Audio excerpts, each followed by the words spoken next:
হযরতে সাইয়েদুনা ঈসা আলা নবিয়্যিনা ওয়া আলাইহিস সালামের যুগে এক ধোপা ছিল, যে লোকজনের কাপড়গুলো প্রায় গুলিয়ে ফেলতো, একের জনের কাপড়ের সাথে অপরজনের কাপড়কে মিলিয়ে ফেলত। এই কারণে লোকেরা তার উপর অনেক বিরক্ত বোধ করত।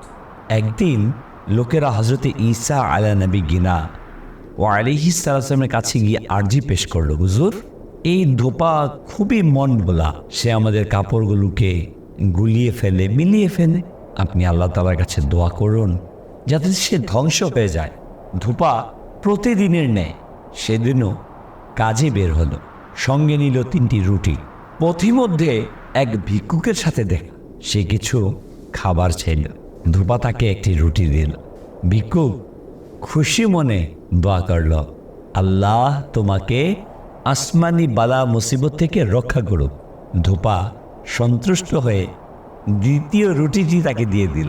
এবার ভিক্ষুক দোয়া করল, আল্লাহ তোমাকে সকল বিপদ আপদ থেকে রক্ষা করুক।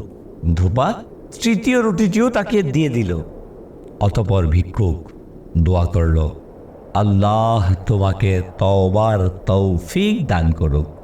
এদিকে বিশাল এক সাপ ধোপার ঝুড়িতে প্রবেশ করল, কেননা ইতিমধ্যেই তার জন্য ধ্বংসের দোয়া করা হয়ে গেছে। সে সাপকে কুদরতিভাবে দায়িত্ব দেওয়া হয়েছিল ধোপাকে দংশন করতে। ধোপা যখন কাপড় নেওয়ার জন্য ঝুড়িতে হাত দিল, এক ফেরেশতা এসে সেই সাপের মুখে লোহার লাগাম পরিয়ে দিল। ফলে ধোপা নিরাপদে বাড়ি ফিরে এলো। কিছুই বুঝতে পারল না।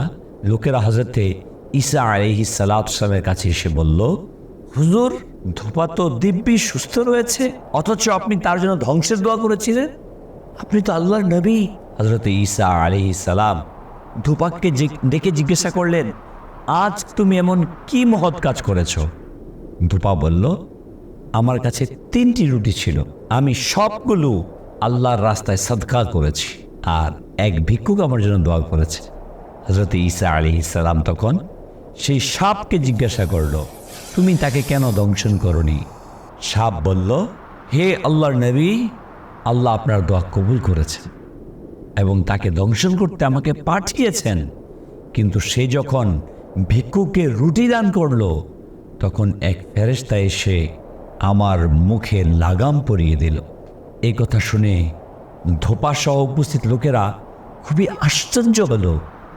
ধোপা ভাবল, আমি এত বড় পাপী, মানুষের কষ্টের কারণ, অথচ একটি মহৎ কাজের কারণে আজ বড় বিপদ থেকে বেঁচে গেলাম। এই উপলব্ধি তাকে তওবার পথে নিয়ে গেল, কারণ সেই ভিক্ষুক তার জন্য তওবার দোয়া করেছিল।